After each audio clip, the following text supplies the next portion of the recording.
This is the final video, for real this time, that wraps up everything we know about the upcoming Fear and Hunger Termina update, which is definitely getting released soon.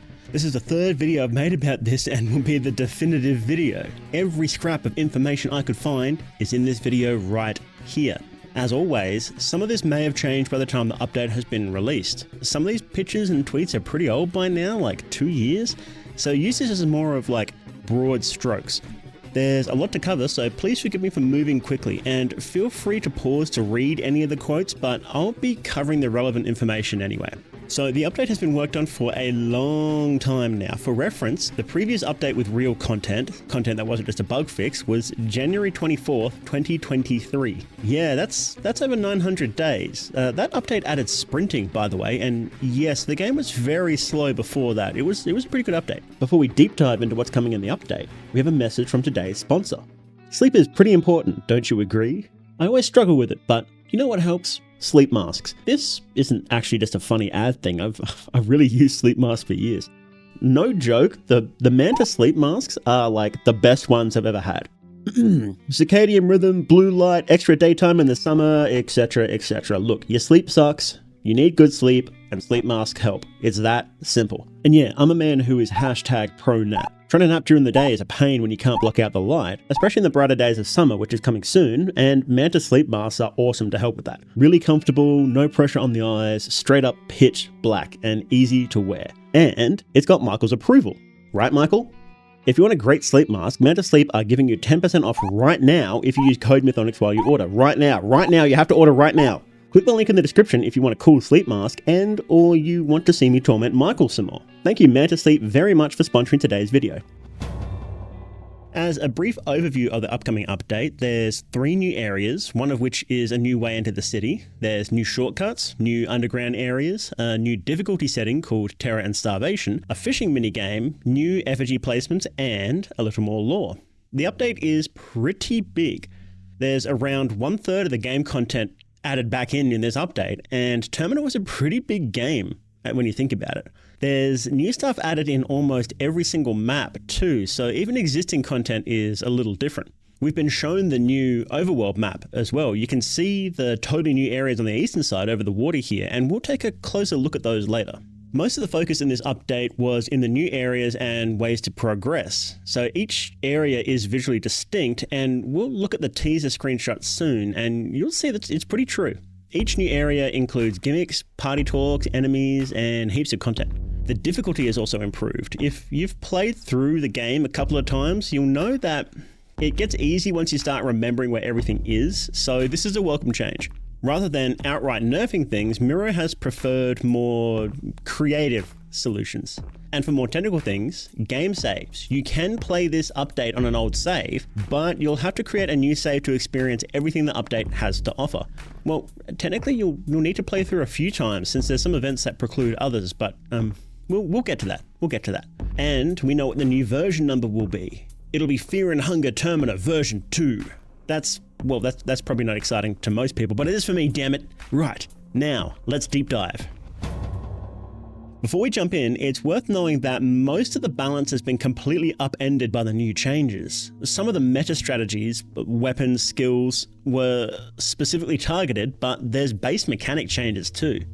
So character strength across the board has been lowered just a little bit, so you'll be doing a little less melee damage to everything. And there's a new classification system for every weapon. They're either fix, or vary. Fixed weapons deal fairly consistent damage when they attack, with only up to 5% variation. And vary weapons have a much larger spread, but can deal a lot more damage than fix, with a 20% spread. So weapon drops work differently now too. Instead of looting them from the enemy's corpse after the fight, you need to target the limb holding it. The base game already has this in a certain fight. If you remember when you fight Moonless, to get black steel, you need to attack the actual black steel during the fight, and you couldn't get it if you just killed Moonless without doing that. It makes the whole game feel a bit more video gamey, because it's like, well, why can't you just pick it up off their dead corpse, right? But it definitely makes the fights a lot more interesting. And in fact, limb targeting was one of the focuses of the balance changes. In the current meta, it's often better to just spam attacking the enemy's torso which kind of defeats the point of having a cool limb system, right? To combat that, on top of adding the new weapon loot system, HP has been rebalanced, so it's a little harder to just spam that, and Miro also added a feature called Rush Boost or Rush Attacks. Whenever a character cuts off an enemy's limb, they get a buff. If they attack next turn, they deal extra damage and the buff fades. Miro implied that it can stack twice, so if you cut off a limb and then you cut off another limb on the next turn, on the third turn you'll have a much bigger buff. However, if you do anything other than attack on that last turn, then you just lose the buff. So if you heal or use an item or anything like that, you lose that buff. This is going to be a super fun mechanic, I think, making you weigh up whether you should risk attacking when a character is low health or trying to give the buff to certain characters. I think it's going to be awesome. I'm really excited for that. And speaking of rebalancing in general, damage over time effects like bleeding, fire, poison, and especially toxic was super strong. Way too strong, and they've been flat out nerfed. That being said, it seems like the bleed effect might be stackable. So, for example, if you apply bleed to someone who already has it, now it's twice as bad. Well, it's not clear. We'll see exactly how that plays out, but it looks interesting. There's been a handful of outright nerfs as well. Glass shards, black smog, mischief of rats, meat grinder, and of course damage over time effects. But we'll find out soon that some of those are reworked with different mechanics rather than just lowering the numbers. In the game there are elemental weaknesses, like some enemies are a little bit weaker to fire or magic damage or slashing or blunt attacks. And honestly, it's pretty useless. I ignore it in every single playthrough. I do, even in the hardest difficulty. I just completely ignore it. But apparently the numbers have been changed slightly so that plays a bit more of an effect. And look, they're kind of pointless in the current version, so it would be interesting to see them actually matter. We also see the return of revenge attacks. You may recall in the first game when certain enemies would finish their turn no matter what. The guards in particular were really nasty for this, so you'd kill the guard, but if it still hadn't taken its turn yet, it would finish its turn and attack you and then die. It was pretty nasty, and it always caught me off guard. And originally this was a bug, but then Miro left it in because it's so cool, and yeah, now it's coming back into the game for only specific enemies. Not every enemy can do it. But if you cut off the appropriate limbs before killing them, then the attack won't do anything. So if an enemy is going to attack you with its arms in its revenge attack, then just cut off its arms and you can kill it just fine and you won't take any damage. And this was yet another feature added to promote cutting off limbs. A massive new feature is that there's new effigy locations. In the current game, in order to progress, at a certain point you need to find 3 effigies. And currently there's 3 set locations they can appear. That's in the church basement, in the molded apartments, and in the orphanage. The update adds 3 new locations, completely brand new locations. One of them is the Tivoli, which we'll talk about soon, and the other 2 haven't been revealed yet. We don't know where the other 2 are going to be. And when you start a new game, you can choose from fully random locations. So between the 6 different locations, it's fully random which ones it picks. Fully original locations, so the first 3, or fully new, so the brand new 3 locations, it can pick that.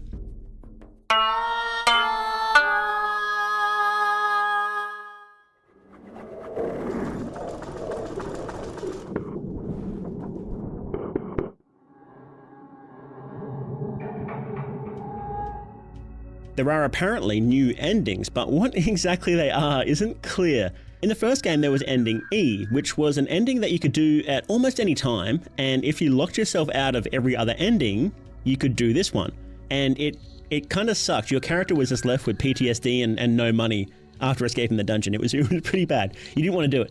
And Miro has said that he plans to add something similar to Termina, and it's likely that some variation of this is going to be added, but it's not super clear. One ending is going to be expanded, which is likely ending C, because Miro also said that he felt that one was a bit short, and look, I agree, it just sort of ends, and it always caught me off guard. He also said there's something similar to the first game's S endings being added, which were character-specific endings with tricky or extremely difficult requirements. But he also said that the endings are generally the same, just a little fleshed out and a little bit explained, so I kind of have no idea what's going on. Sorry. A few miscellaneous things. There aren't any new NPC recruits, sort of like the necromancy ghouls, but there's going to be recruitable things with personality and dialogue. Weird. some of the new events have a little randomization in their outcomes, so right now each event plays out the same depending on your choices. In the first game, there were some random events, like the cave dweller village being wiped out, so it'll be interesting to see that in Termina. And there's rain. On a certain day, it's guaranteed to rain all over the city, which gives the characters a wet status effect. There's a new Old God and Ascended God circle in the city, so that's nice. Levi ate a bee at some point. Just kidding, we actually have no idea what this is. Also, the combat manual was changed to add this reference to Runner's High. There's a new difficulty mode that's harder than normal, but easier than Masochism mode. On top of being straight up harder, there's also a new gimmick, which is the coin flips that happen whenever you try to sleep.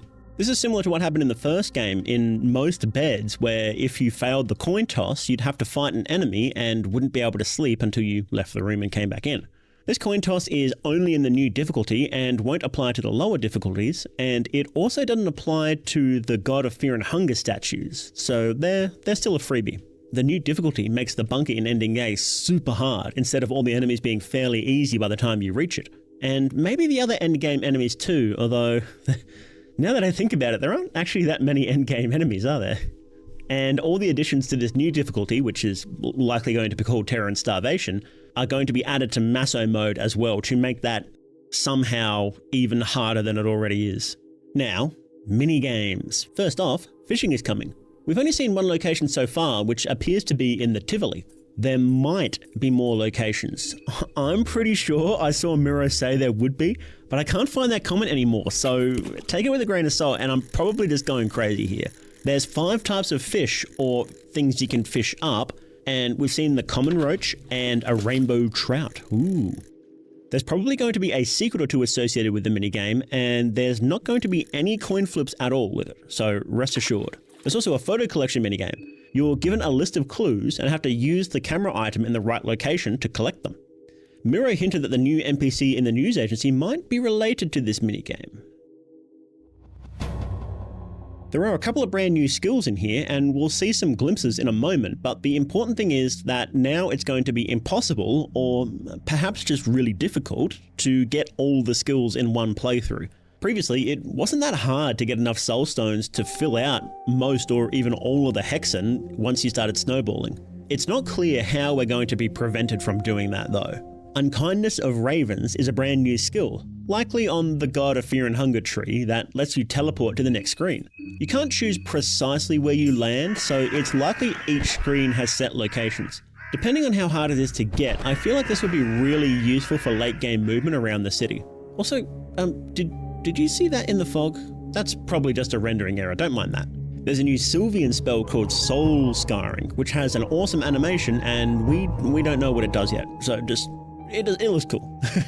Olmir's spells haven't been buffed, but he does have one new skill added to the tree, which hopefully is a little more useful than his other ones, which aren't very good in Termina, to be honest. The blindness status effect was ridiculously strong, so the 2 main ways of applying it were changed. Black Smog was completely reworked, and glass shards now have a unique nerf that isn't just hurting the player when they're thrown. With Black Smog, now you summon the smog as its own entity during a fight, and it will attack and blind the enemies on its own. And it will just stick around in a battle until something attacks it. If you abuse it, it can hurt you instead, and Miro didn't define what abuse meant there.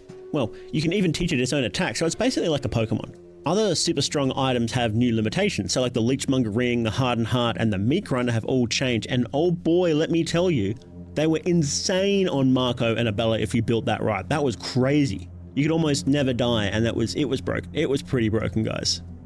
Cooking is a little bit different now. In the past, you could cook anywhere you wanted as long as you have your items, but now you need to do it on a stove or a designated cooking spot. Henrik's new skill, Outdoor Cooking, will let you cook anywhere, like before. His skills aren't great, and this one is also not that great, but I guess it's nice to have. Finally, the way you unlock Chains of Torment has changed. Previously, you needed to offer the Dead Crow item on a New God circle to summon Ron Chambara, then beat him in battle, but now it's something a little different. Different how? Who knows? Now, for items in general, we have a bunch of new items that have been shown off, but first I'd just like to point something out. There's a new equipment slot here called Influence. Now, this may be an OSAR exclusive. Remember that Olivia is the only one with the wheelchair slot, but that being said, I don't know. The item that's there is called the Carmen Cube Myers L, and it is clearly one of the cubes from the workshop at the start with something painted on it. What it means and what it does is still a mystery. To list the other new items, we have a mining helmet, Zinui armor, which is made from rhinoceros leather and imbued with otherworldly sigils to help fight off the invading mage armies from the eastern sanctuaries, a gold plushie, which is a collectible from the Tivoli, and a one-eyed jack pin, surely a reference to sulfur. We can also see a couple of new weapons. The fillet knife, a welcome addition, but importantly, two special bleeding weapons, Athma and Miasma from the first game. Their descriptions give us some insane snippet of lore about a period of history called the Warring Edges, where Miasma betrayed Athma for a yet unseen faction called Belen. Then they fell out of power after a great extinction. So there's alien living swords that had a big war in history before they got genocided, I guess? This is going to make some pretty insane lore video at some point, so I'm looking forward to making that. Now, Miro's actually made some posts about Miasma. There's a baby Miasma born from an egg.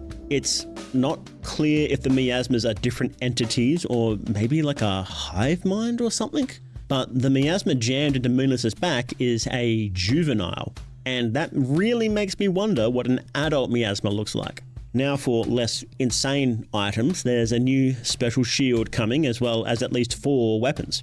Here, Miro says that none of them are swords, which may have been before he added the weird alien swords, or maybe he doesn't count them. It's not clear. There's some kind of weapon enhancement coming, there's not many books being added, food is being rebalanced, there's more accessories coming, there's a cantel being added, likely to the museum, and there's some new food, such as the svikova and the croissant. Now, enemies. There's a lot of new enemies, around 35, and that doesn't include minor variations of existing enemies or doppelgangers. They're mostly, but not exclusively, for the new areas, and some will only appear with certain triggers, like what day you're on or what time it is. Let's look at the ones that have been shown off already. There's this strange-looking enemy with an ability called Mortar Field, that isn't its name, who seems to be in Rare's realm and has logic vibes. The Swollen, a kind of fishman fellow in the fishing village. There's this leech-looking fellow who appears to be in the bathhouse, which is a new area. There's also multiple mobs now, likely referring to the family and the NLU members. I suspect the family will show up on the waterfront as there's a hut full of rich people's belongings, people who didn't make it out of the festival on time, and we'll discuss the NLU members in a moment. Apotheosis was the winner of the design contest and likely brings some sulfur cult lore with it. And look, just between you and me, I am super hyped for this one. It looks awesome. I'm really keen for Apotheosis. The sulfur cult are expanded a bit, Needles has been updated, and we see someone called the Ringmaster that stalks the Tivoli. There's also the delightful Johann Beihan, as well as a new ghost enemy, which is likely this thing. Creepy. There's also going to be an Abyssonian-style enemy added too at some point, which I don't think we've seen yet. And Abyssonia, of course, refers to the in-game version of Africa, where Osar is from. Neighbors have had their visuals changed around. There's a new boss battle coming up like Moonless or Sergal, as in, it has a more epic setup, although it relies on RNG apparently. The logic fight has been tweaked so that the second phase is now mandatory in all difficulties above easier mode. Beforehand, the second phase only happened after a certain number of turns, so you could often beat her before it kicked in. The first time I did that fight, I didn't even know that there was a second phase and only found out later. You may have noticed this video in the background. It's called Let's Draw a Minotaur. There's a lot you can infer from this name, design, and weapon, and I think he's likely related to the train tunnels underneath the museum, but we'll see. Speaking of the train tunnels, there is going to be an extensive underground added. We have screenshots. This one looks like it might be from underneath the mausoleum alley behind the church. This one is a climbable wall, which is possibly for use underneath the museum, but we'll see. Each new area is designed to be visually distinct, and there's a couple of new overworld areas too, and dungeons. Dungeons, of course, meaning areas like the orphanage or the mold apartments, which are self-contained areas where you can get an effigy at the end. There's a boat on the map, which you can apparently enter. I think it's here. In fact, looking at the map, you can immediately see entirely 2 new areas, but all of the old areas have had changes too, and you can't see any of them. Here's what we've been shown so far. there's the fishing village, which has undergone a lot of work over its development to look super grimy. It looks awesome. The new dungeon is called the Gull Bros Tivoli, a kind of permanent fun fair on the lake, and it's where the fishing minigame is. And unfortunately, despite its name, it's unlikely the Gull Bros will actually appear here.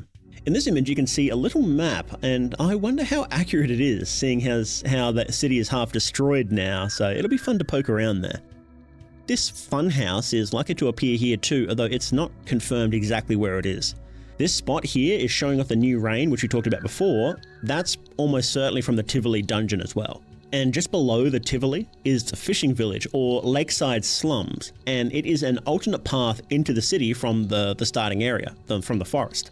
And I have a feeling you might need a party member to access it, because the picture shows Dan helping another character with the boat, but we'll see. Some new buildings will be added to the main city too. So we have a new location which looks like a bathhouse, and it's not clear exactly where it is. There are some new buildings being added to the city, so maybe it's one of those. There's a bunch of changes to older locations too, like there's an electric lock underneath a news agency that was removed. There's the scenery in the forest river path has changed to make it a little clearer. Some of the locations are a bit samey, so they've been tweaked a bit, and naturally, of course, in the new areas, there's going to be a few more Res Realm locations added. Res Realm is super important to the other dungeons, so it's likely that Tivoli will definitely have one. Notice where you fight this new enemy that we talked about before. The background is new, that's not in the base game, and it appears to be a slim walkway in Res Realm, so I think that sort of matches with what the Tivoli might be. And of course, with the new locations, we get new party talks too. Every character is going to get some background info dumps. This is likely referring to the memory scenes, but it seems like we'll get some info about the NPC contestants too.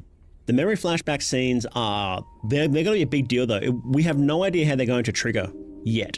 Only that they can trigger when you have party members, so maybe later in the game.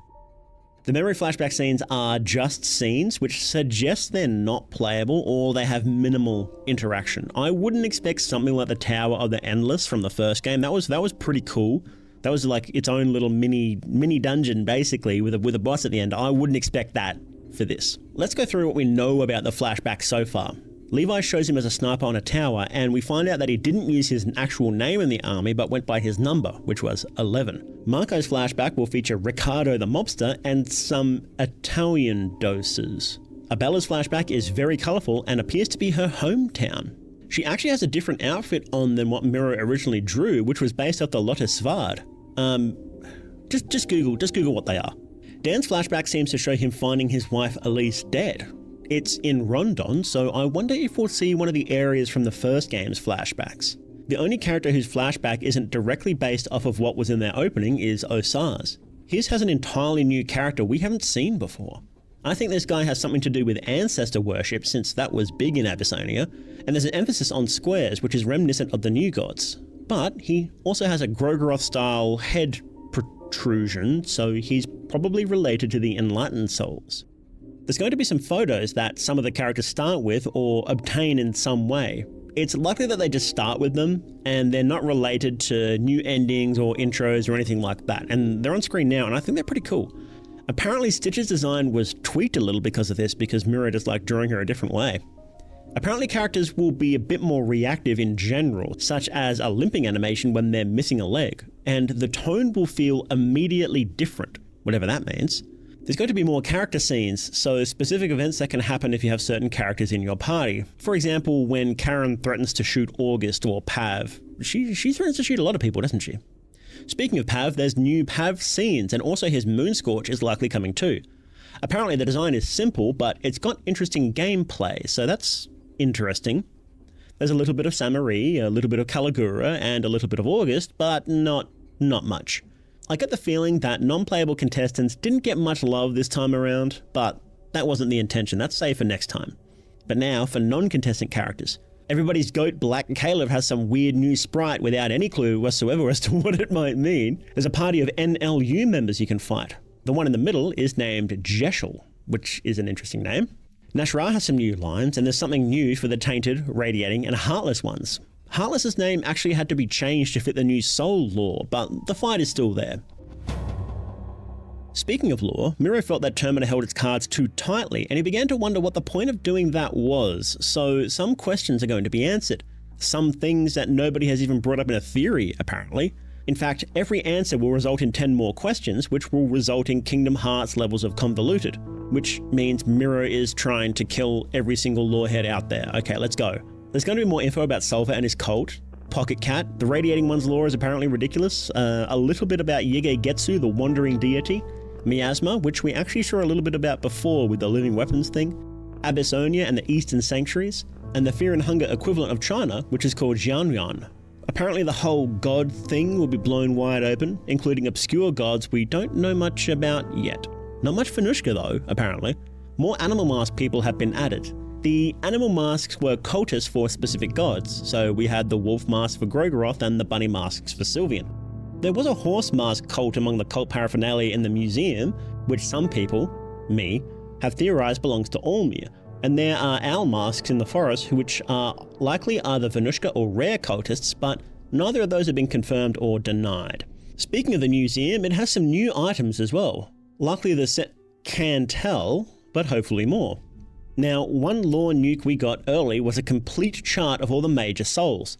It's been clarified that the soul chart is as reliable as real-world astrology, so naturally it's 100% accurate, but this is the first time we've been given a full list of all the souls. You'll notice that Heartless isn't on here, which explains a minor change to her lore. On the screen now is a list of all the souls and dates, and I'm an enlightened soul, which I'm super smug about by the way, but which one are you? Let me know. Now onto music, and apparently there's heaps of new music and sound effects, including a reworked version of an old track, Relentless. There was also a work-in-progress track which is playing now, released on the official YouTube channel. I think Miro said it wasn't going to be in the update after all, but I can't find that either, so maybe I am going crazy.